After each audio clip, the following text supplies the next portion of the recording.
Hi. There is not much pizza left. Feel free to take some more. So, thank you all for coming.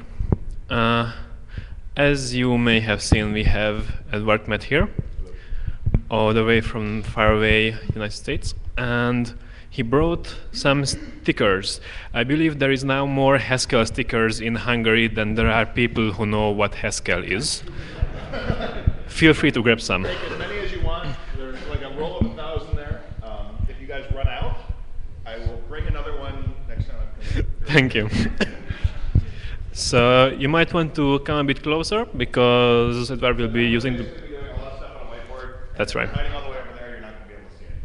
That's right. So I guess that's all for introductions. Right. Go ahead. Oh dear. Let's see how I can maybe throw that around there. I'm going to try and actually hold a microphone and a dry erase marker at the same time. We'll see if I can actually manage this act. All right. So I love Haskell. It's my favorite language to think in. There's a lot of things that Haskell's really good at, and there's just a few places where I want to think some thoughts that Haskell really, like as an ecosystem, hasn't devoted any of its attention. I'm a big fan of like, how to put it, not writing code now that in 8 years I'm going to look back and say, why did I write that? You know, that like it's tuned to constants for an architecture that doesn't exist, or that makes time and space trade-offs that just don't make sense in a more timeless fashion, right? I am somewhat fortunate that I have the liberty to be able to do this. So what I've been spending a lot of time doing is looking around for data structures that are just now becoming practical, or that have just started to get all the pieces that they need to be able to be used in Anger, but which really haven't like had that that level of like attention to detail like applied to them. And I found a bunch of them originally while looking around trying to avoid a bunch of patents. So who says that patents don't spur innovation? And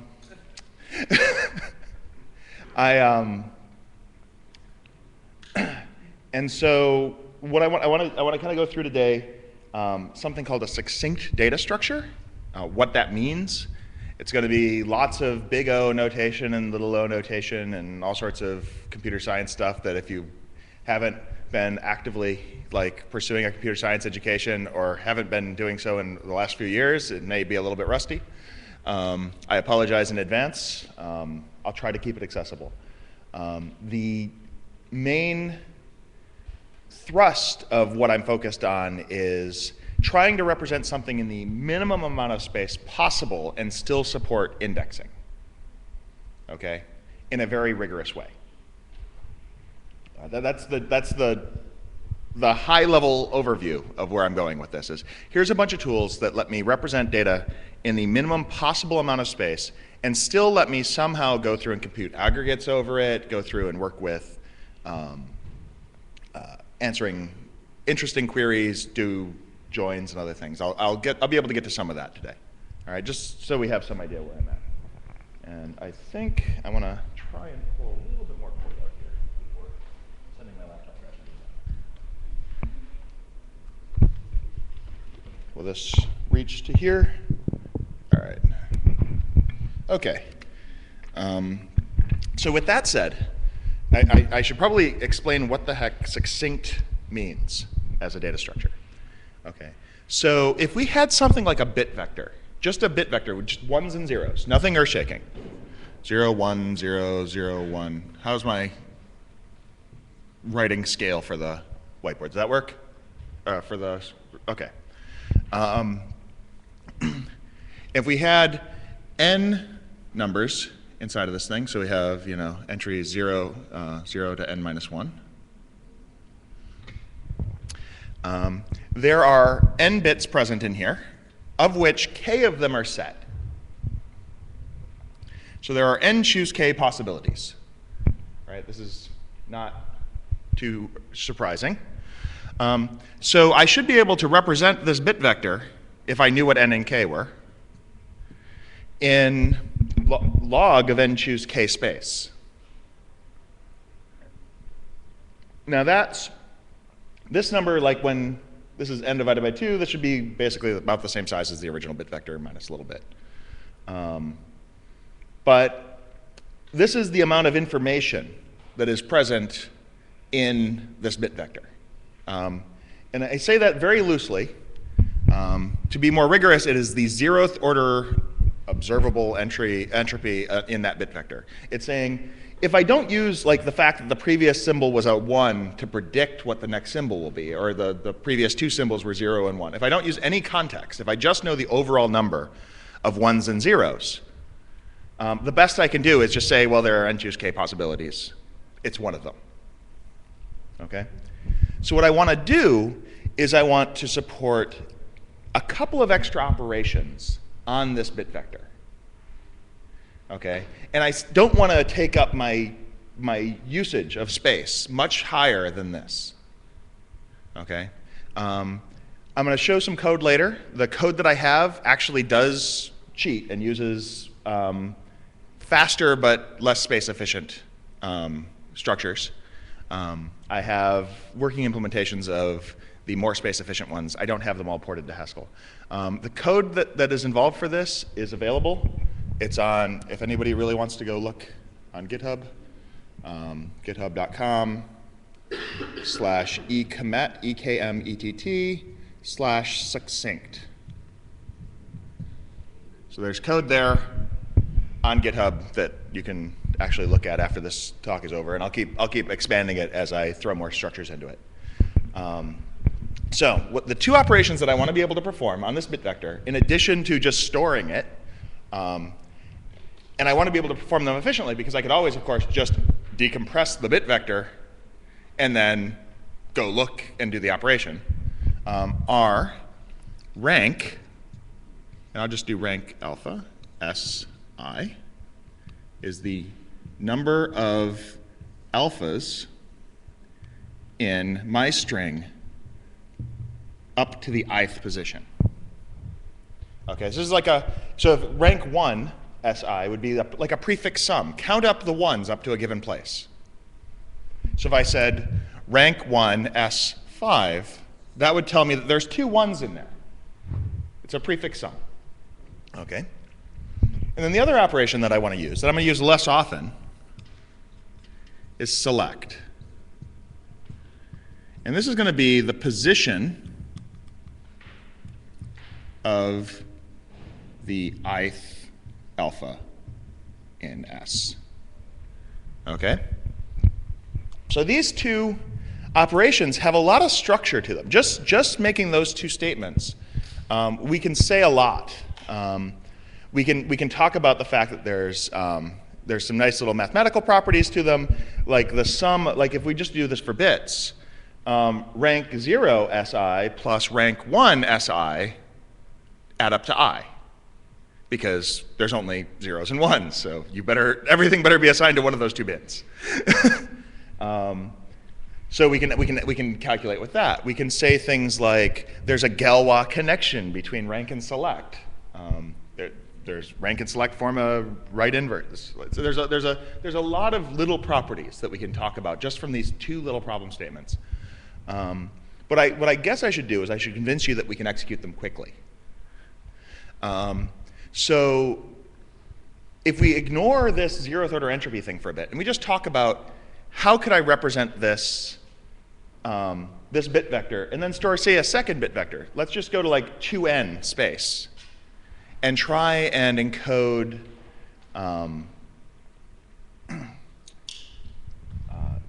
and try to encode this so that I can answer rank in O1. Let's just do rank. Select is trickier, so I'm going to skip that. I'm going to skip select. So what I want to do is I want to take my input array, and I just want to break it up into chunks. say like every log n. So each chunk here, instead of being n, we're just going to go up to log n. Now, the reason I chose log n is because at the end here, even if everything was 01, everything was ones in here, the sum at the end could it be at most n. So log n bits is enough to encode the sum up to any given point in the array. So what I could do with that is I could go through and say, well, how many ones are there up to the beginning of this array or up to the end of this array? I could say, well, there's 2. And there's 2. And I want to take the prefix sum. So I want this plus this. So this is going to be 4. Oh, and there's 6 by the end of this element. Okay. And then in order to look up what the rank is up to a given position, what I could do is I could just like div and mod by log n. That'll tell me which sum do I care about, and then mask off some bit, which sum do I care about, and then mask off some bits in the next position over. And add the pop count of what's there to this. And we can do pop count in 01 on a word machine. So that should at least convince you that on a word machine, we can do rank using double the amount of space in 01. Okay, and there are also 01 select algorithms. In practice, we often use a O log n select algorithm. For some of the kinds of workloads that I'm going to be talking about later, we might care about that distinction. But in practice, what happens is you can implement select by rank just by binary searching if you have to. You can just binary search to find the ith one, which is the position where the count of ones goes up by 1. Okay, and we can compute, since we know that rank 0 si plus rank I si add up to I can compute one from the other just by subtracting it from I. So if I know how to implement one rank, I can get both. Okay, so this is a succinct dictionary. The approach that I described here is actually very similar to a technique called rank 9. I actually have code for that. I can show it in a bit. I would normally flit into that right now, but I think given the fact that I have to turn on and turn off the projector, I'll stick on whiteboard time for a little while longer. Okay, so that is the notion of a succinct bit vector. Now, that doesn't seem all that useful if all my data is made out of zeros and ones, but the individual zeros and ones tend to mean different things, and so I'm not just interested in the counts of them very often. So I want to use this as a building block to do a lot of seemingly unrelated things today, just to try and like beat home that I think this is a really useful data structure. Okay. So let's see here. Let's try for a larger alphabet. The problem that we have right now is that my alphabet only consists of zeros and ones. How many people here remember like Huffman coding from college? All right, better than half. All right. So what I want to do now is I want to be able to encode something like a string that's not just zeros and ones, but I want to deal with an arbitrary alphabet. And so what I'm going to do is I'm just going to make up a string, like, I don't know, F, F, C, D, C, F, A, B, C, D. Okay? This is just a string in an arbitrary alphabet. And what I'm going to do is I'm going to draw out a tree for a Huffman code, or any prefix-free code will do. It doesn't have all I just need is that any code that I care about isn't going to be a prefix of any other code in the tree. So we'll do, I have A's and B's, and I have C's and D's, and I have F's. So this is actually what's called a Hugh-Tucker code. It's an order-preserving Huffman code. Okay, you can actually compute a Hugh-Tucker code in exchange for a loss of an extra couple of bits. And you can compute it using a similar algorithm to computing Huffman. You just only can merge neighbors.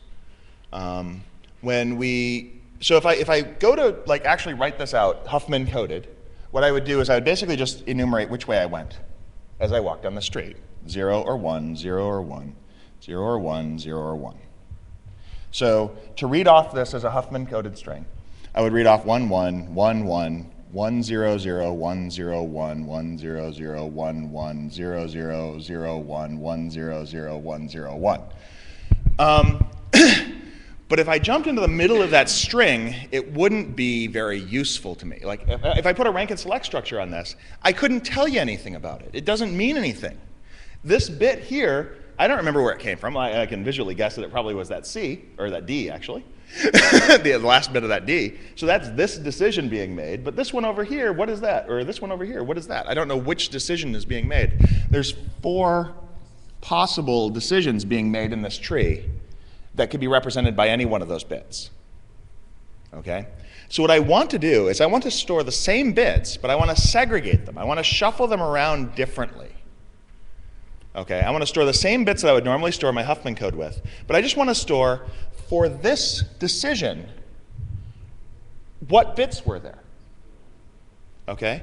So here I'm just saying, is this thing on the left or the right-hand side of the tree for everything that's in this initial string?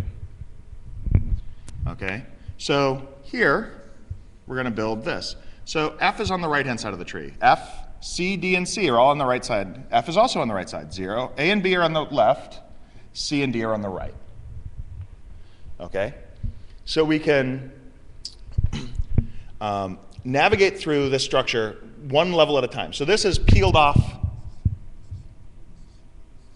some of my bits. I got to get the right one. Those bits have been accounted for.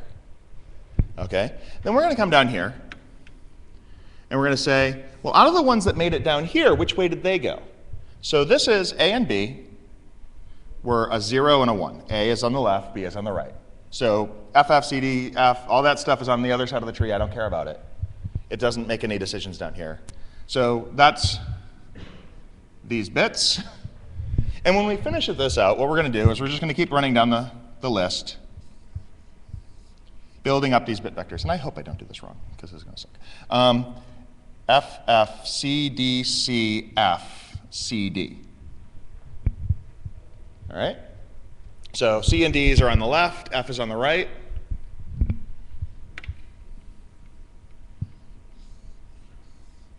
And then down here, C, D, C, C, D. I think that accounts for everything inside of here. So now what I want to be able to do is I want to be able to use rank and select over here to be able to execute rank and select on this string. Okay, this structure is what we call a wavelet tree. Depending on who you ask, it's either a wavelet tree or a wavelet trie. There's like as in trie as in retrieval tree. There's differing nomenclature within the community. Doesn't really matter. I'm just going to call it a wavelet tree. So what we want to do now is if I wanted to compute the rank of, say, C's, tell me how many C's there are in this string up to, say, the 7th position. That seems like a reasonable query. Like I could answer that over here. We just did the log and all that kind of stuff. So we can assume that we can answer rank in O1 on a bit vector. So let's go through and answer it in the length of the code over here. So C in my new alphabet is, what is it, 1, 0, 0. So what I want to do is I want to start by asking, what is the rank inside of this string? I said position 7. For 1s. This is the first digit of C. I just want to start off at the beginning of the C and compute rank inside of this thing. So this is going to tell me that the first 6 of these are 1s. So the answer to this is going to be 6. Then I'm going to do that. I'm going to take that answer and I'm going to chain it, and I'm going to go down here and ask, well, okay, how many zeros are there in this string up to the 6th position? And that'll tell me, oh, there's 3 of them. Okay. How many zeros are there in this string up to the 3rd position? Oh, there's 2. So there's 2 C's in the first 7 characters of this string. I just found them. Well, I just told you that they're there. I didn't find them for you. So let's go find them. Right? So if I want the position of the first one, what we can do is we can use select, and we can start reading from the bottom of the tree going up.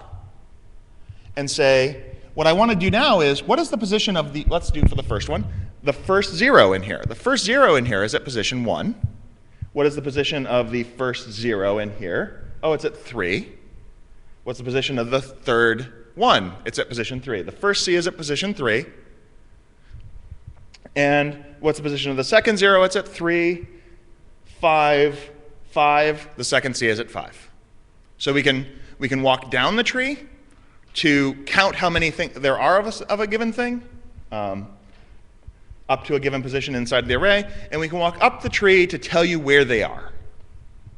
Okay? So a wavelet tree is a way to power up rank and select for simpler alphabets that you know how to compute to larger alphabets. I'm going to be using this structure a lot for things that don't look like alphabets. They're going to be customers and products and year, month, days and all sorts of things. And I'm going to use this general idea of saying, here's one bit vector, like a bit index, if anybody here is familiar with like the bit indexes that get used out of the database world. And these are dependent bit indexes, which are not like the same as having 2 bit indexes. This is one bit index where these bits are only the bits that were present in the one above us. Okay, so it's a different way to do things than is traditionally done in the database world. All right, so we now have this notion that I can run through a string here and compute all sorts of interesting things about it. I need one more result, and that is that the amount of space that this whole thing takes, we'll call that the entropy of the permutation that this represents. Because this represented sorting this data that was in arbitrary order by these leaves. If we look at the leaves of this, these leaves are in order. I have A, B, C, D, F. By whatever criteria I put these records in order. This is a data structure that represents the sort as a stable sort. Okay? So I want to explore the consequences of having several of those lying around and what a good order might be to have data that I don't know what it should be just yet put in when I don't know how I'm going to sort it later. So this is a wavelet tree. There's another random application, because I have to actually, first of all, I have to be able to encode the tree that I've laid out here. I haven't actually given you a mechanism for storing trees. What we can do is we can borrow the ability to store an alphabet that has 2 symbols in it, and we can use this to store parentheses. And we can store trees. So the first example of an application for this is I want to be able to encode a tree, a binary tree, in very little space. Okay, there's actual code for this in the repo, and what I could do is, like, if I had a complete tree, we know how to encode that in what's called implicit space. It's even less than succinct. So succinct was h0 plus little o of h0. Implicit is h0 plus o1. So if you remember, like those silly little binary heaps that you pack into an array, and like computer science, and you teach yourself about the heapify property, all that kind of stuff, those are an implicit data structure. They take the same amount of space that it takes to represent, like, we're not storing pointers to our children. We're just we're swapping data around inside of this representation. So if we take that same progression, what we could do is we could kind of walk through this thing in level order, build one bit vector that had 1s for like the binary nodes and 0s for the nodes that are truncated, that just don't exist. And we could just walk through our tree level by level and emit a bit vector with that. And then we could use that same algorithm that we know how to use for heaps, that where we double and add 1 to figure out our new positions. We just have to add a little rank calculation or a select calculation as we move up or down. So we have to select as we come up and rank as we come down. Okay. And in this case, I actually probably will pull up code just because it's a little more convincing if I can actually show that this works.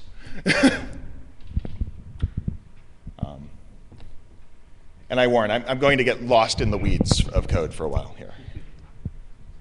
All right. So I can put it up here. There we go.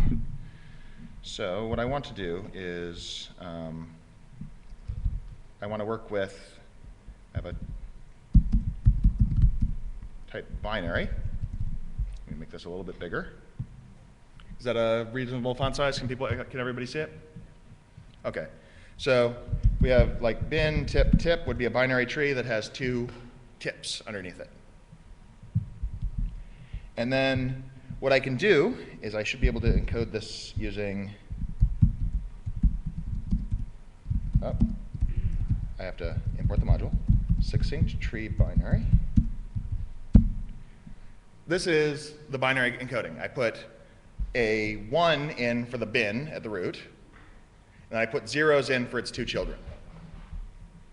And I went through, I had to walk through these level by level.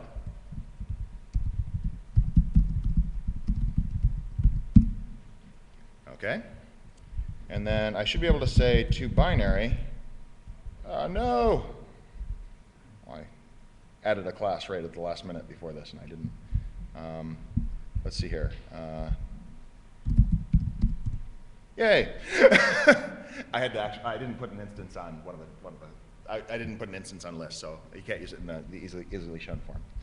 So Jacobson converted this to a list of 0s and 1s, and then rank 9 built a vector where this is the vector that has those bits set, and this is the vector of its prefix sums. Okay, and you get garbage past the end of like the bits that are actually known. That's why it started like talking about 20. There's not 20 bits set in a bit that has 2 bits set, but after here, all bets are off.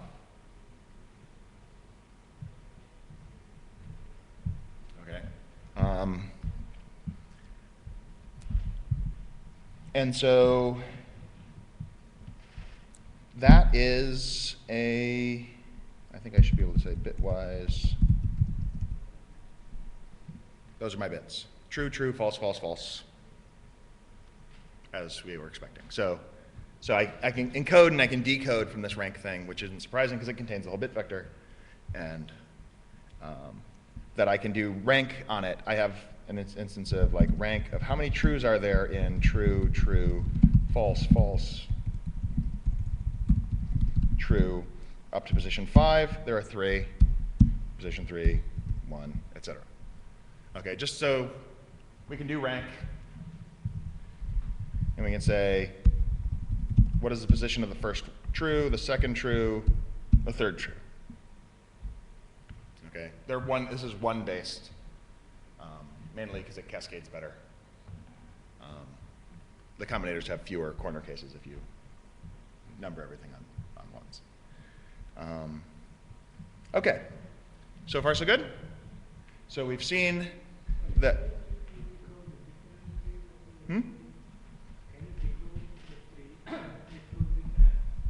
Yeah, so I built a tree, this guy, and then I can say to binary. Ooh, uh-oh.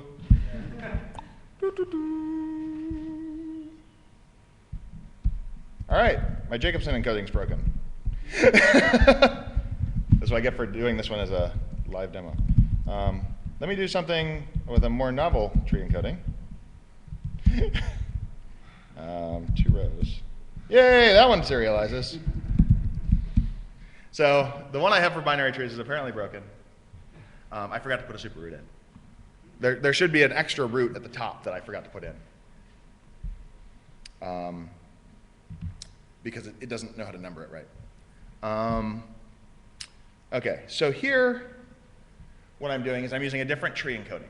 So this one's a little bit different than the one that I was just trying to use as training wheels. The next one up is going to say, what we're going to do instead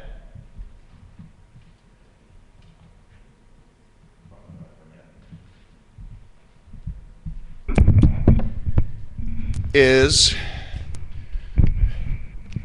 we're going to represent each node by the number of children that it has, followed by a 0. So we're going to represent it by its children as a series of 1s. So we're going to have 1 1 for every child, followed by a 0.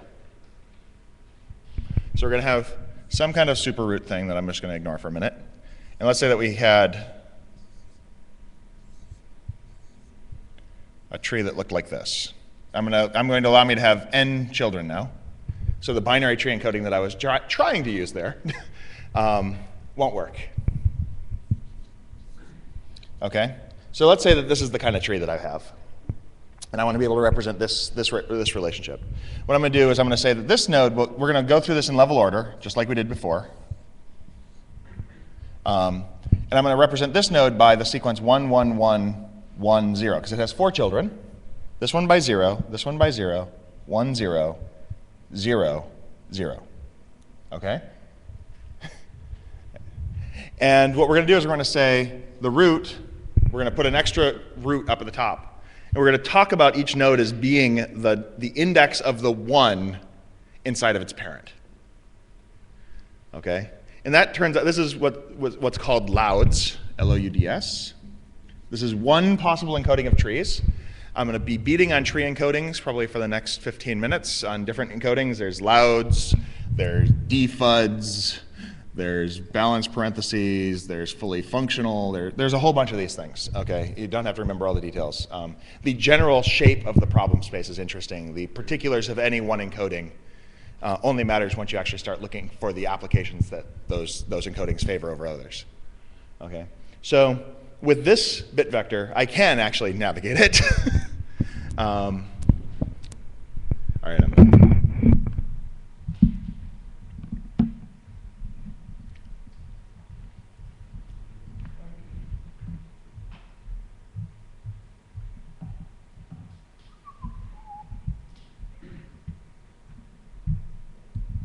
wiki. All right, so we're good. Oh, you know what? I think I know the problem. Anyways. I'm plugged in. Let me replug.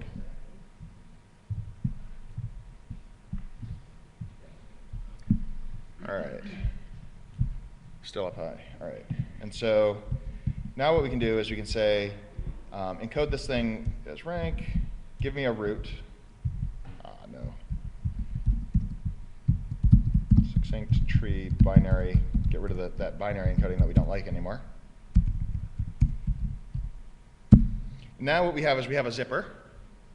So I should be able to ask for that zipper, go find me your children, and just the head of the children, and convert that to a rows. So the first child, this one actually does what I wanted to do. As evidenced by the fact that if I go back up to the root, it's not truncated. So I have a zipper, I can walk up and down this tree structure. Okay? And the zipper is maintaining its position by tracking 2 numbers. The first number is the position of the 1 in question that represents the index. So I'm going to multitask these 2 things. It may or may not work very well. So at the root, we were at zipper 1, and we're storing the rank of how many zeros are there before this position, up to this position. And there's 0 zeros. So that's 1 0.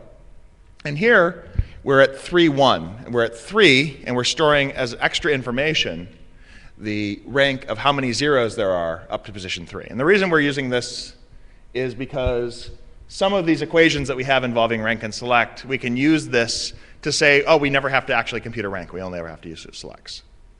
And so that lets me navigate my zipper more efficiently. It cuts my number of operations about in half. Okay, I have both versions of it in the repository. One that does it the naive way, one of them that does it with that extra meta information.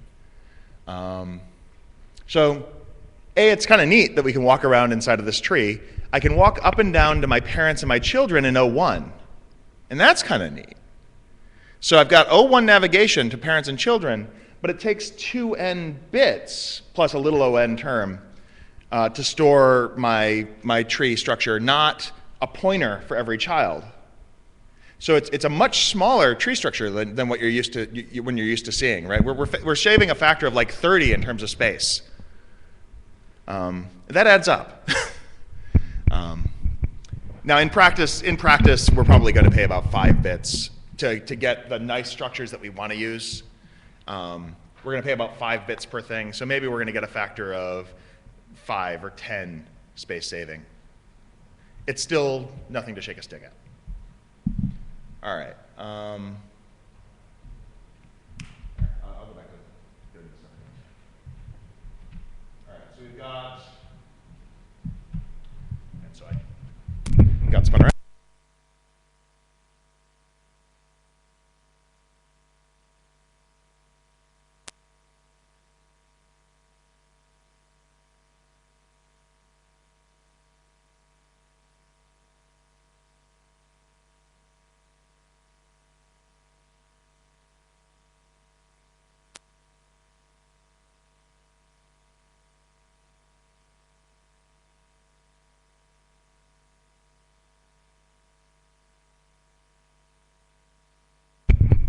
Testing, testing. All right, sorry.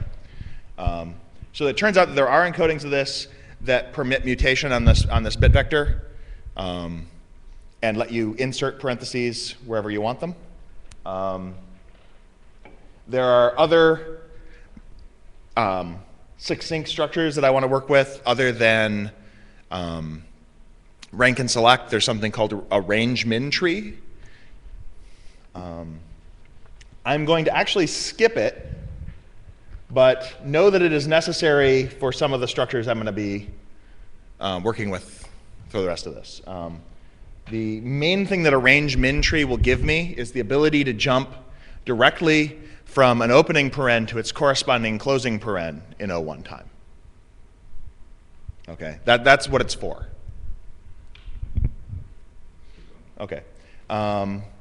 So that will matter when I look at other tree encodings. Like when I had this tree, another encoding that I could have chosen for it is said, well, I could have just said the root.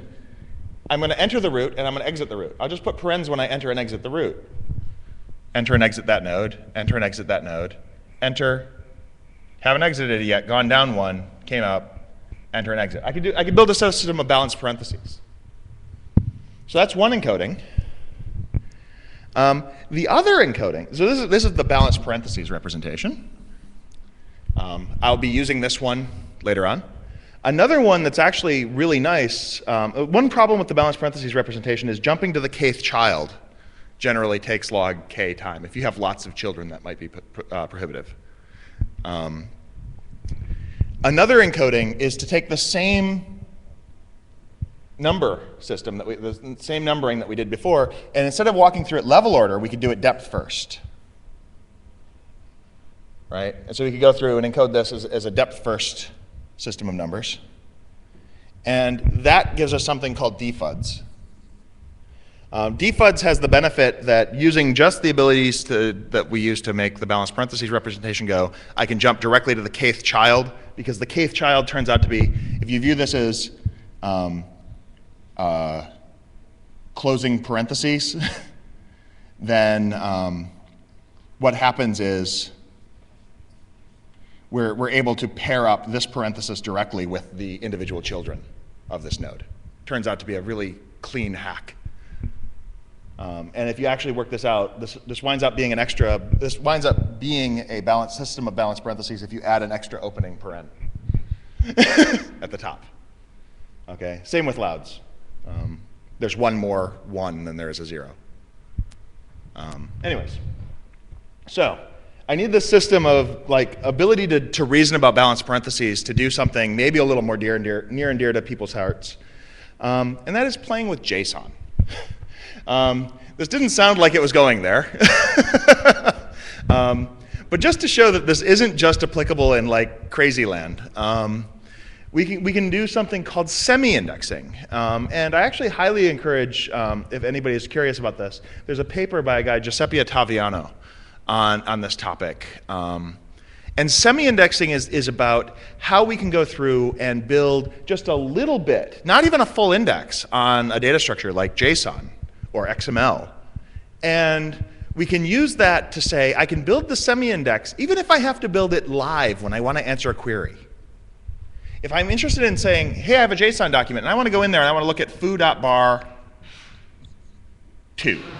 I want to do something like, I want to go into an object, look for its foo member, into an object, look for its bar member, into the array that should be there, and find its second member. Let's say that's the kind of query that people execute, right, on Mongo or Mongo or whatever. These databases that suck. Sorry. That people wind up using in practice because they have semi-structured data. Let's be nice.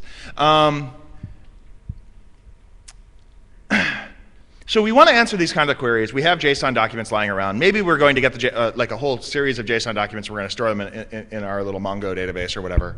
And we want to be able to answer these queries very, very efficiently. If I had to parse the entire JSON document like we have to do today, in Haskell we have a library called ESON, which is by Brian O'Sullivan, and it's brilliant. It works really well. But it also tends to inflate the data structure into all these hash maps and everything. So it takes 20 times the amount of memory that it took on disk.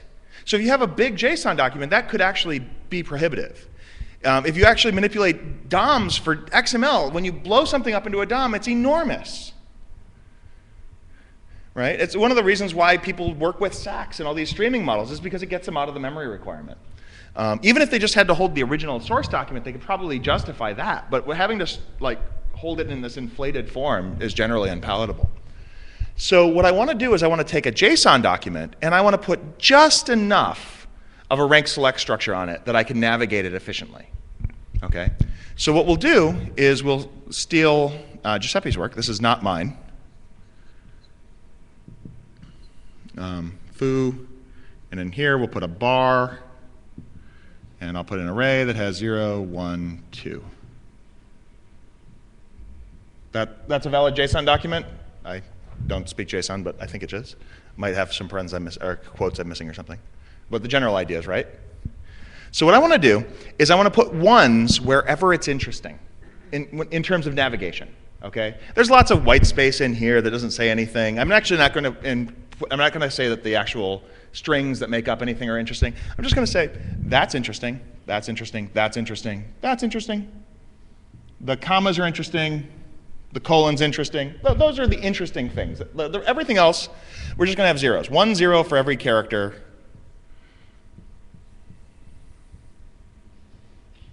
However many characters I have in here, right? But for the ones, those are the interesting bits.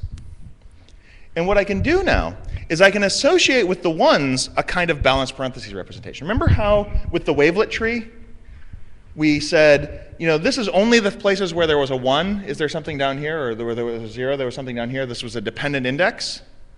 What I want to do is I want to do the same thing for my JSON document. I want to say only where the ones are, I want to put some parentheses. Okay? And here, I need a little bit more structure than I would expect. So I'm actually going to use 2 parentheses for each one of these characters. So for each character that is interesting, I'm going to put a 1 in here. And I'm going to use a couple of parentheses for each one of these things. Okay? And so what I want to do is I'm going to say that opening braces, closing brackets, these guys become 2 parens. Okay? And then their delimiters are going to be things like commas and colons, right? And for those, what I'm going to do is I'm going to use a closing paren and an opening paren. And that means that the array winds up being something that is delimited in balanced parentheses representation. It's got a surrounding pair of parens, and then it has k children if it has k members, right? Where the k children are the pair of opening and closing parens. Okay? So if we know how to navigate through these balanced parentheses representation, which I freely admit that I have skipped because in the interest of time, you can look it up.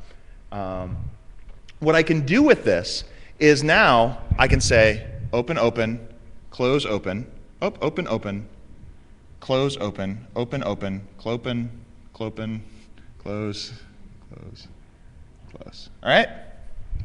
This is a balanced parentheses representation of my JSON document. I can build this bit vector, and I can build this completely in parallel. I can just start anywhere in the middle of my document, just feed it to a core, doesn't matter. This is easy. These are easy to parallelize.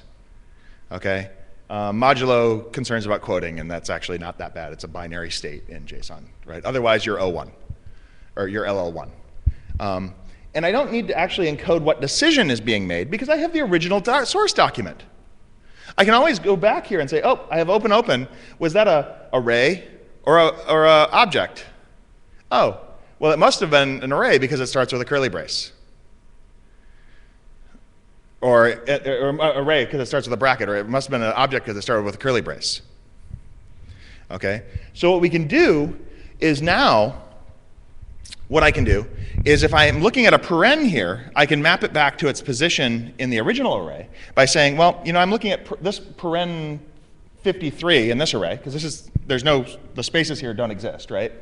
I'm looking at this paren, well, what is it? Well, it's 1, 2, 3, 4, 5, 6. Divide it by 2.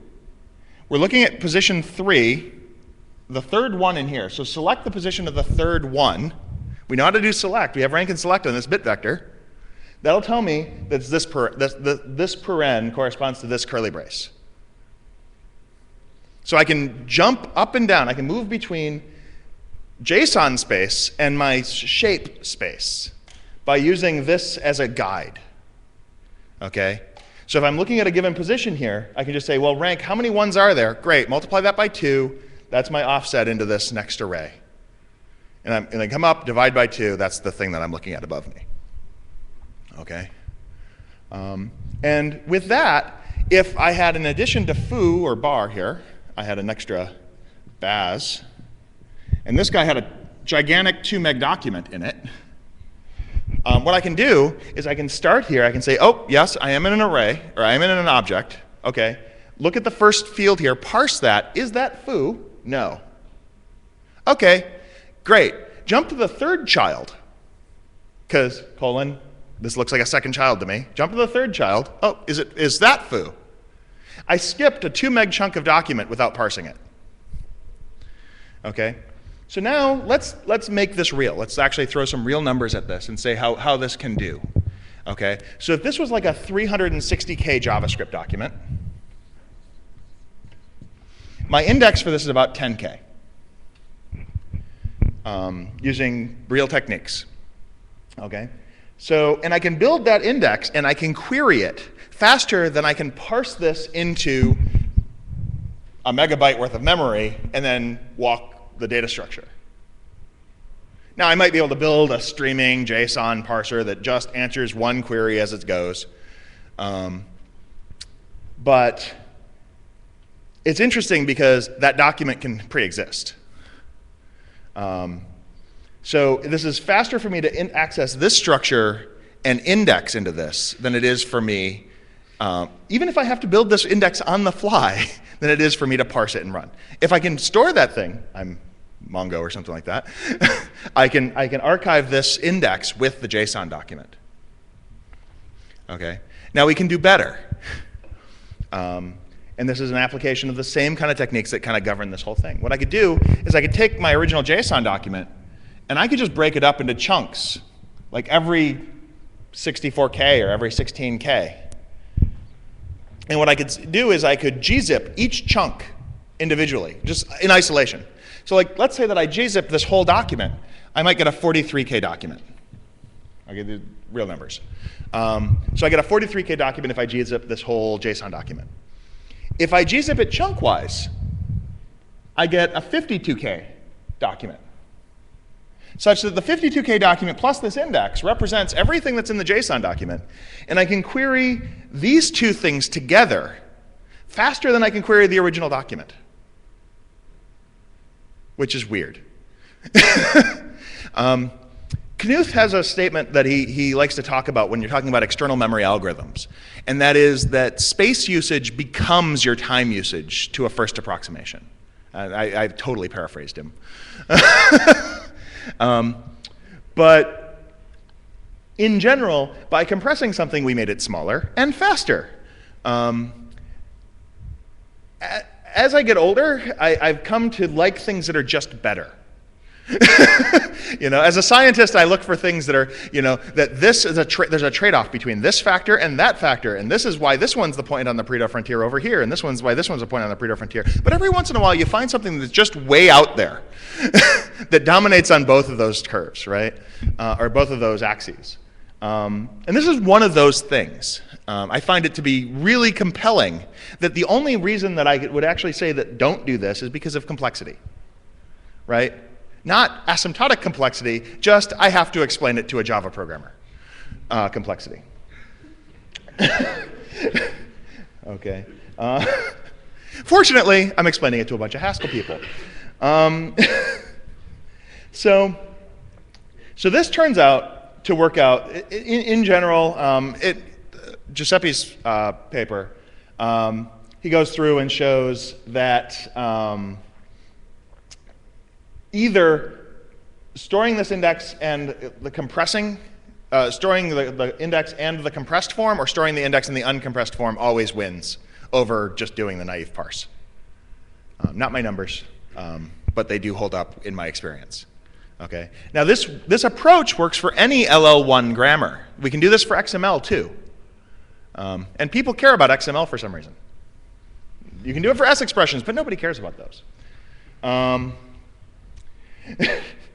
So just keep in mind that you can do this for real data that's small, not just the esoteric sounding crap I'm going to be throwing around for probably the rest of the talk. Okay. Okay. So we have the ability to munge JSON with this thing.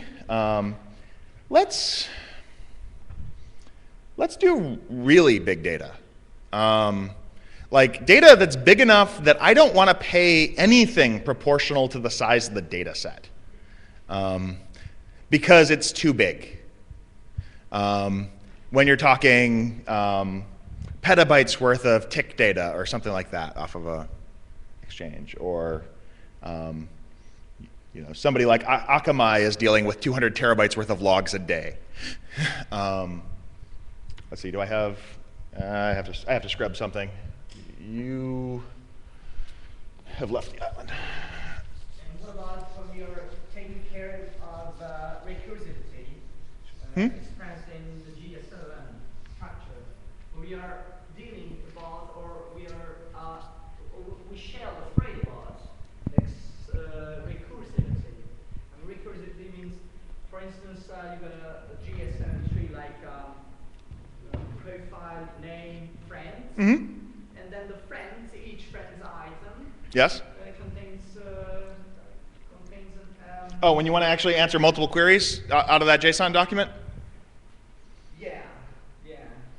Or you want to be able to answer... Pointers to other objects. So internally, that means an exponential growth to the JSON document. Yeah, Which is not worth to handle like with a binary tree rather than parse. It's much better. Yes. When we are taking care about recursive pointers. Yeah, so here if you wanted to go through and say, food bar 12, go in there, give me everything that has a friend. For instance, then it points back. Yes. So there's a couple of things that can actually support that very well. I was actually going to skip one of them. It turns out that this can also be used for full text indexing because we can use it for efficient aggregates over ridiculously large data sets while we're doing full text indexing. Why not? And so if you look up the work that's been done on using wavelet trees as a form of an FM index, then there's a whole bunch of stuff that can let you go through and find like all the friend tags or something underneath something, and then you can go through and find them wherever they live in the document. And there's lots of tools that let us navigate down to all of the matches of something. Like I can basically give you full-fledged CSS style selectors for the XML in this encoding, but that's another layer on top. Does that hit the general space that you were looking at? I think you were just going for like an observation about it, and I kind of turned it into a question. Yeah, I got implementation in mind. Okay. Walking around JSON structures. Mm-hmm. And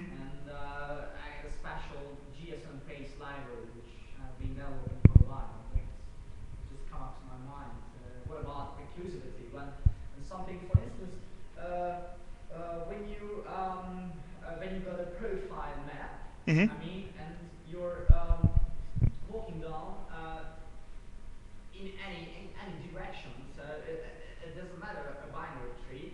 I mean, for instance, you grab yourself, your profile, and your friends lists point to other profiles. Yeah, in order to deal with... that profile is pointing back to yours. So everything I've given so far is about dealing with succinct trees. There are also algorithms for dealing with succinct graphs. I'm going to skip those today. They're hard. But there are succinct encodings for. They were originally done for planar graphs, and then folks showed how you can encode graphs of different genus. There's a whole bunch of papers linked that I'll provide a link to a bunch of resources on this at the end of the talk. All right. And I've lost my marker. All right. So far so good. So we've got this notion. An interesting option for this is to parse this. You know, we said converting it into a syntax tree or into an object in memory takes a lot of space. It might blow up a factor of 20 or something like that. That was the number I was throwing around. What I could do is I could do that lazily, though. I could take the semi-index, and I could take this raw JSON document, and I could just mmap them into memory somewhere. And I could say, what I want to do is I want to lazily parse this document that I know is well-formed. And what I'm going to do is I'm going to give you a pointer to the root that is an object that, when forced, will determine, well, is it an object or an array? Give you the right constructor, give you the next level down. Okay? And so what I can do is I can lazily parse this into an object. And so what you can wind up with is a representation that is internally encoded succinctly, but which gives you something that looks like an ADT, because anything that you look at, you just keep walking down and you find all the children. They're there. So when I was decoding, when I converted back into that bin tip or rows list of rows representation earlier, what that was doing was that was lazily converting my bit vector back into a data structure for me. And so until I walked down that structure, I hadn't rebuilt the whole thing. I had just said, yep, I'm at the root. Walk down a level. All right, I forced this thing. Walk down a level, I've forced it again. And so until I fully explore the tree, I don't pay for it. And so what that means is I could take this JSON document, mmap it into memory, and then just make a pointer to the root. And now I only pay for the portions of it that I look at in terms of the expansion that I was working with. I can do a modified form of this for something like data.binary for Haskell. So data.binary is just going to spew out random, arbitrary data. If I also include the shape data, if I, instead of saying zeros and ones for this, I say, here's one bit vector that says, is this shape, or is it a byte worth of data? Okay, and so if I'm interested in encoding, I don't know, 1, comma, hello, or let's do hi.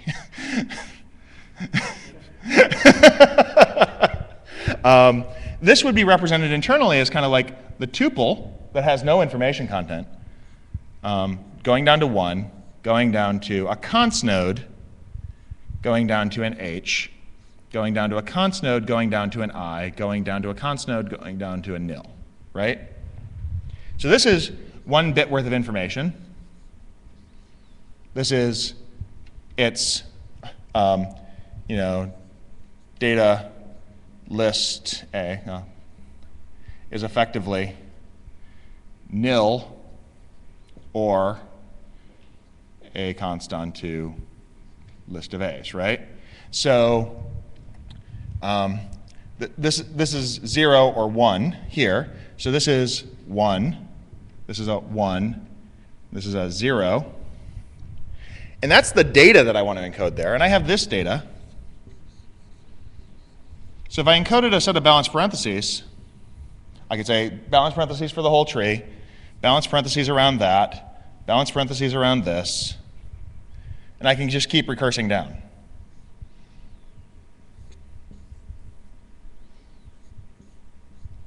And then what I do is I interleave whether it was, the outer paren, 1.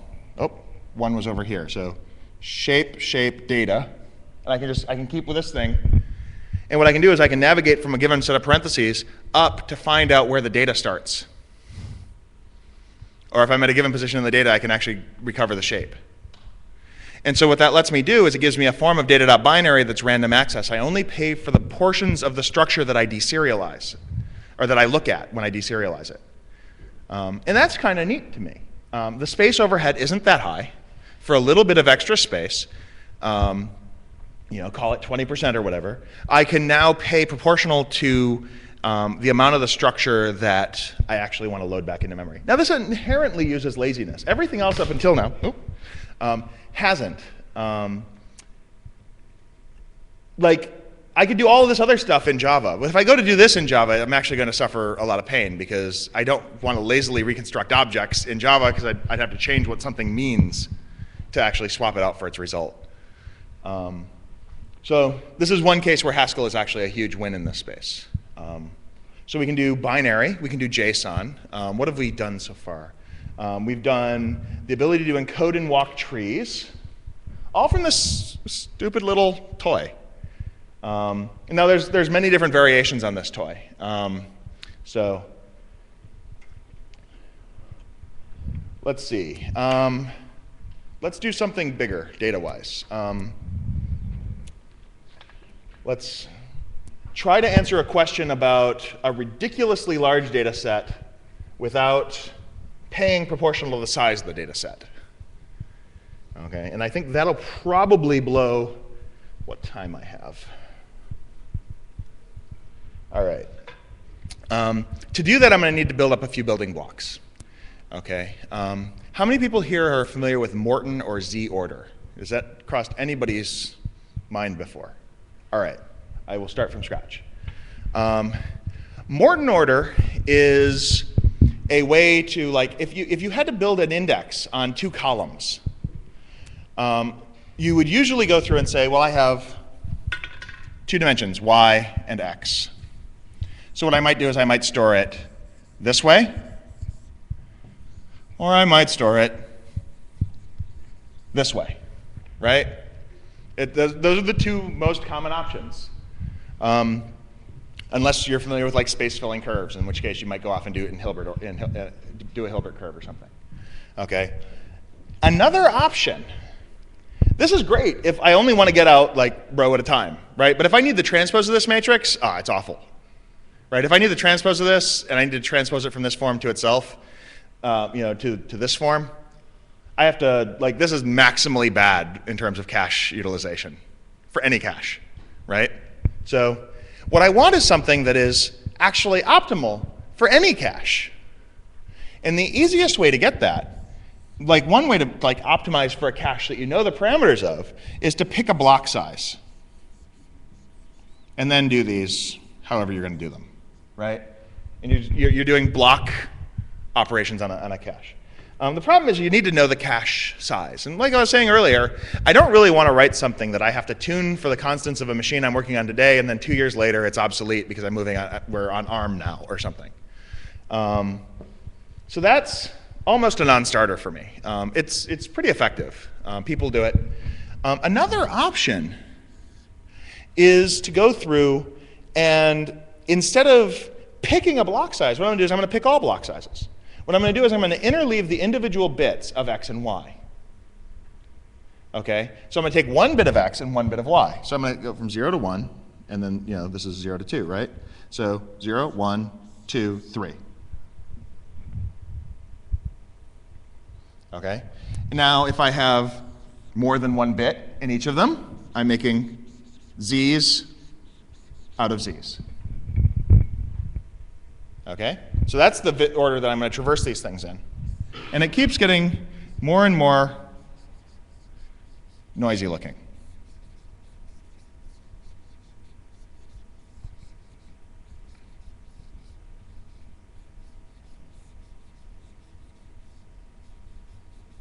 I'm not going to do the 4th level. Okay? Now, this is what's called Morton order. Okay. Now the nice thing is converting from Morton order to its transpose, or multiplying by two matrices in Morton order, turns out to be what's called cache oblivious. And a cache oblivious algorithm is optimal for any one cache that it doesn't know the parameters of. And it turns out that if you're optimal for any one cache, but you don't know its block size and its how many blocks it holds, assuming optimal cache eviction, then you are simultaneously optimal for all of your caches. And this means that you can optimize for L1, L2, L3, your page cache, your disk cache, the cache that's hidden on your disk that you didn't even know was there, all of those things at the same time. And that's a really powerful thing to me.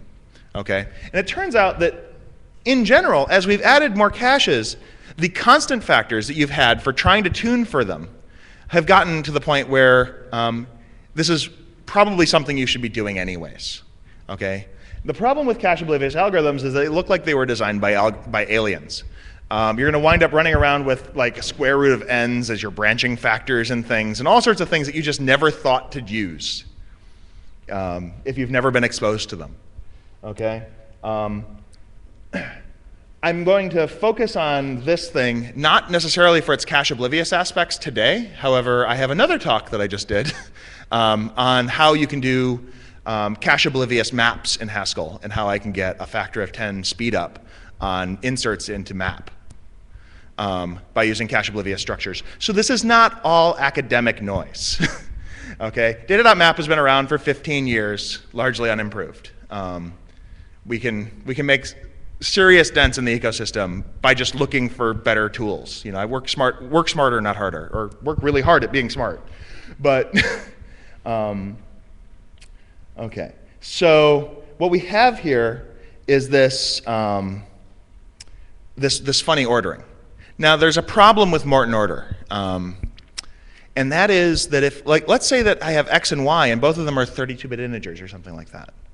Okay, this works fine as long as both x and y are using their full dynamic range. Okay, if x wasn't though, let's say x was like only using like the least significant 8 bits out of a 32-bit integer, then what's going to happen is I'm going to ask each one of them for a bit in turn, and x is going to keep telling me, no, it's 0. Nope, it's 0. Nope, it's 0. Well, y is giving me useful information to index on. Okay, so after x has passed 24 times, it's finally going to start going, oh yeah, 1. By then it's too late. We've passed it 24 times going through this index, and it hasn't told me anything worth hearing. Okay, so traditionally Morton order has had this problem, and one of my favorite tricks that I've come up with for solving that is to use compression, but not for compression. And so the idea is actually very roughly stated to say that what I could do is if I were to compress x and compress y, if I had a model for the values that I'm going to put on x and the model for the values I was going to put on y, that formed a decent compression scheme. Any prefix-free code will do. We may have mentioned prefix-free codes earlier. I wanted an order-preserving compression scheme, so something like Hugh Tucker or arithmetic coding, whatever. It doesn't really matter too much about the details about that side of things. All I want you to do is give me a compression scheme. That I'm going to replace all of your index planning with defining a compression scheme. Okay, that's the modeling I want to turn the world around to do instead. And then in exchange for that, what I'm going to do is I'm going to be trying to give you an index that is reasonably efficient no matter what the query you throw at me is. Okay, so recall when I said that this was my wavelet tree for going from one order to another. And I said that the size of this wavelet tree was like the permutation entropy, the amount of, like, how much work I had to do that permutation. Like if two orders are almost identical, then the permutation entropy is going to be nearly 0. It's like, there's not going to be a whole lot in it. But if they're wildly different, then it could be huge. Okay. If I had data, say, I don't know, I'm going to wipe out this board because we don't need JSON anymore.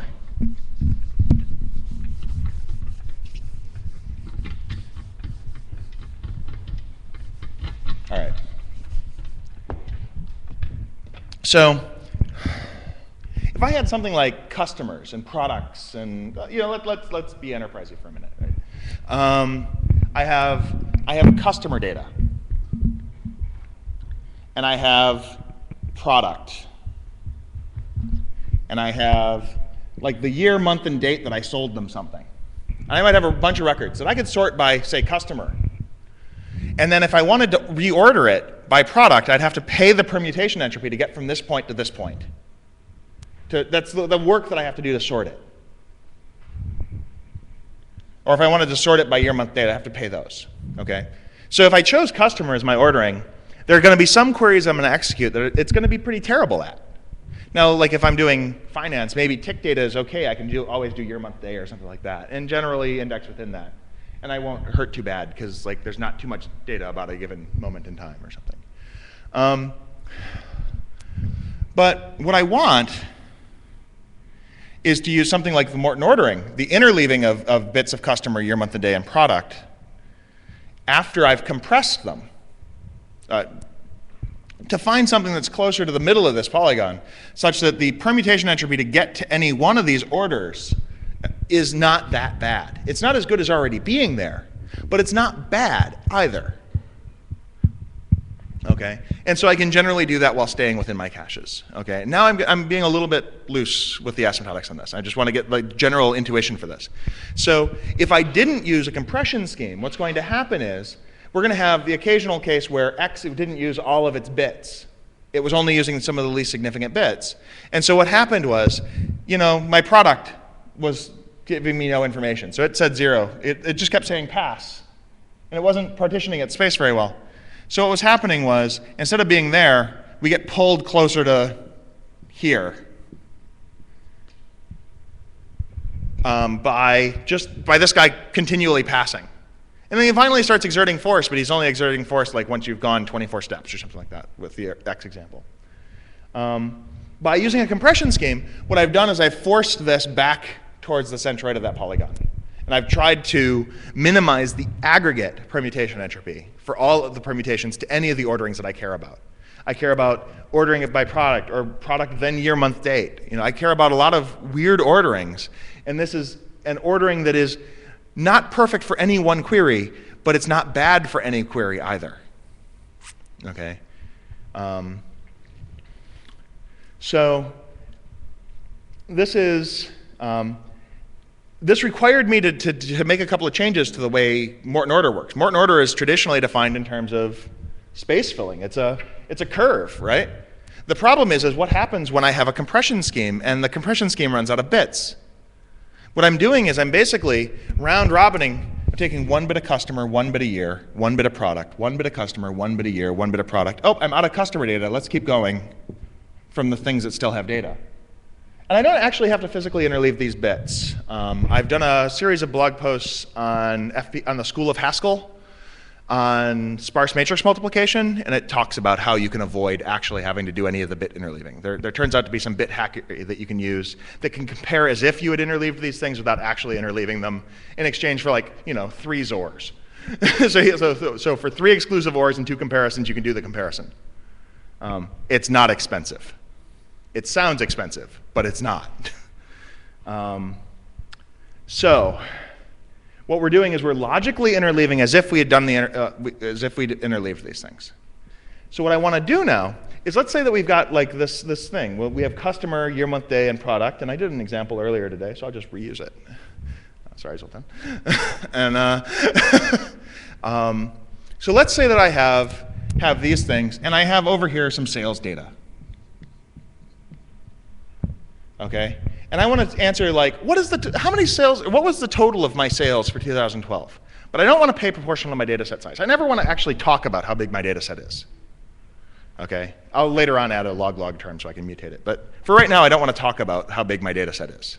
I just want to magically compute an answer, polynomially in the complexity of my query, not in the size of my data set. So what I'm going to do is remember we had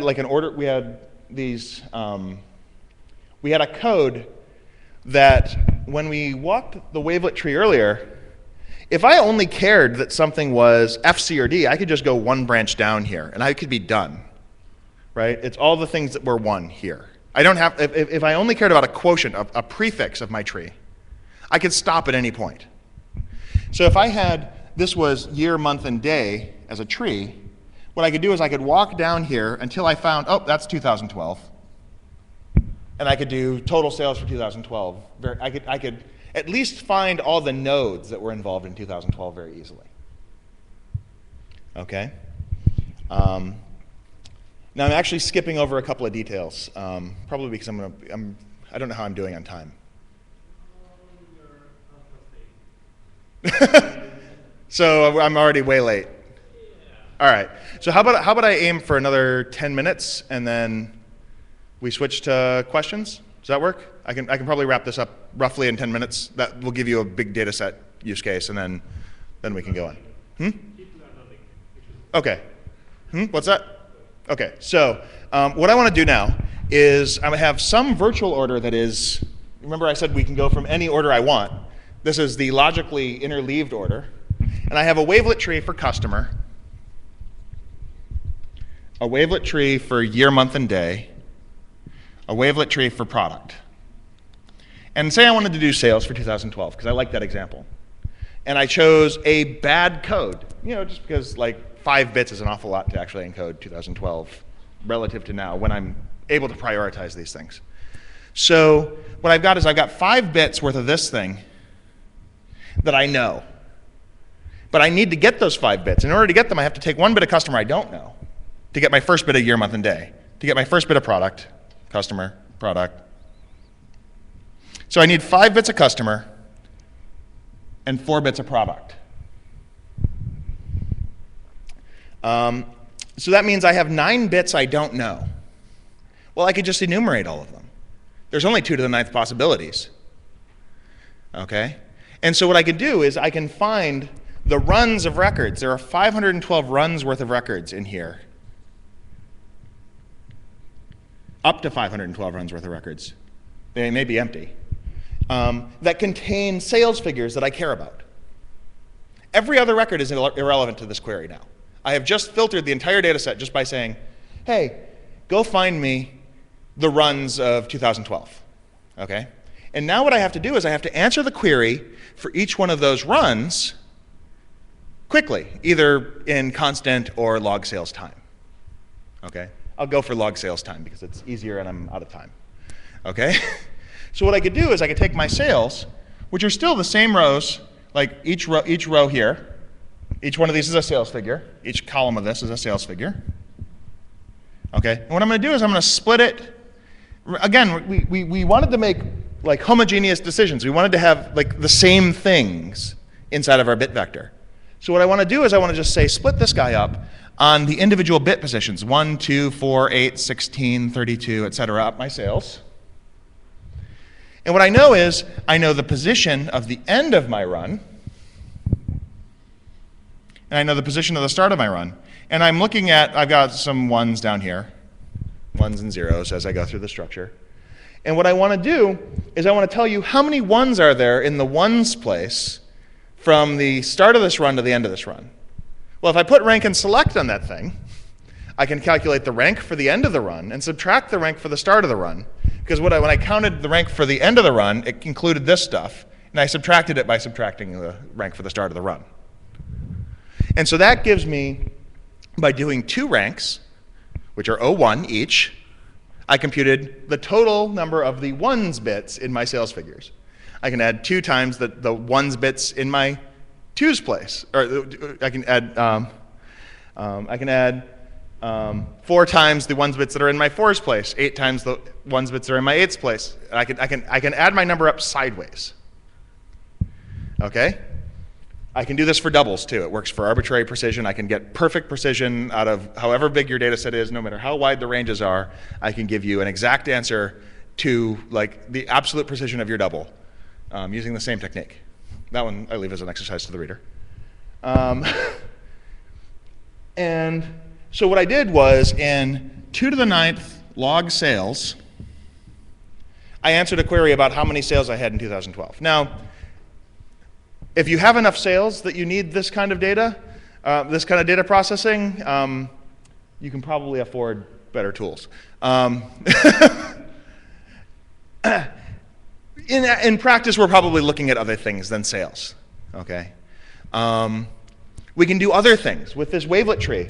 For instance, I can answer median queries. Medians are something that are really hard in the big data world. Just answering medians or kth largest item.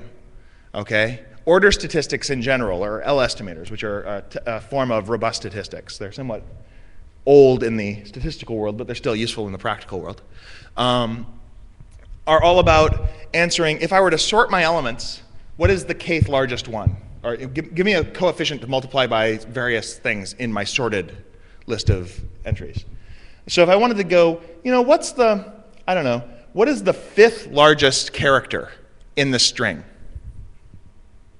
Like, what I mean by that is, if I A, B, C, D, C, it's going to be a C, right? How can I show that? Well, what I could do is I could start at the top of this thing, and I can just say, are there 5 zeros? If not, then it must start with a 1. So subtract off the 2 zeros that I have. Are there at least 3 zeros? Yes. Great. Now it's 1, 0. Are there at least 3 zeros? Yes. It's 1, 0, 0. And I'm here, so I could select my way back up, and it's right there. Okay? That'll tell me the 5th largest thing sorted by this with the original order as the stable that was a stable sort on top of. Those kind of things are gold in the big data world, the OLAP, OLTP world. And it turns out that you can actually make this whole structure dynamic as well. So everything I've shown you so far works off of this as a static structure. You can adapt a structure from Bentley and Sachs. I'm just going to throw the name out there. Or Overmars and Van Leeuwen. And those structures let me make this whole thing dynamic, let me de-amortize all my costs so that it's all worst case performance. It's not just, oh, look, I have a 2 petabyte data set and I threw a structure on top of it. I can actually go through and keep feeding it record at a record. 1 record at a time if I have to, and describe how these things change in response to those queries. So, that, however, I think is going to have to be another talk. So I guess I should probably transition to questions.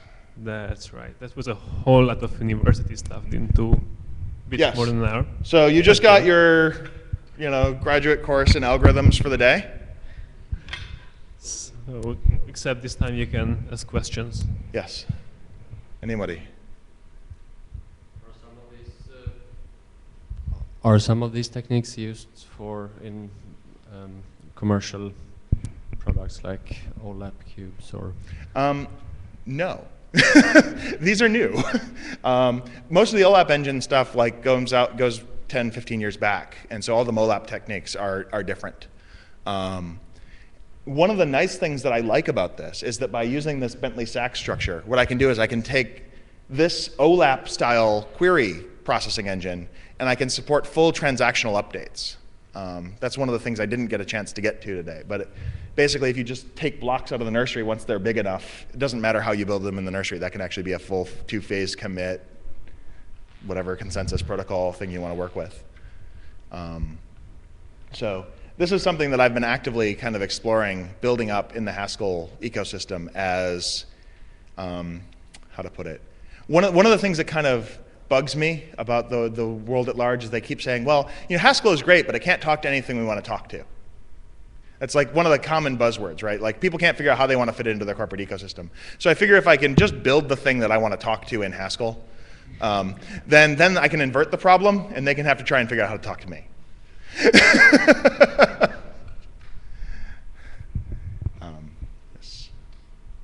So are these techniques something you might use? Are these techniques something you would use in place of a traditional index, or would they use to be sort of enhance or additional? So I'm using this to completely replace the use of a B tree in the back end of a database. There's there's this and another structure that I have called that I don't have. It's not mine. It's from Bender and a couple of other guys called a cache oblivious look ahead array that replaces the use of a traditional B tree by making the B tree cache oblivious, so I don't have to tune the block size.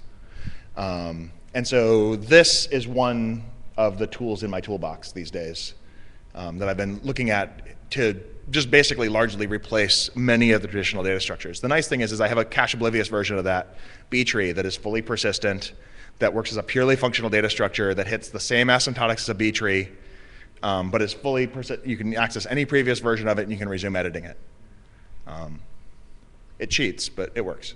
Is there a notion of, I guess, clustered or non-clustered in this context? No. Did you notice I only had one index? Right. Yeah. I chose one index. It's not a great index, but it's better than nothing, and it's better than being sorted by the wrong thing. Any others? No? All right. Well then, thank you. Grab some more pizza, grab some more beer. We'll be here for a while. Thank you very much. Thank you for flying me out here. It was a lot of fun. I'll ask you something later. Can I show you? Absolutely.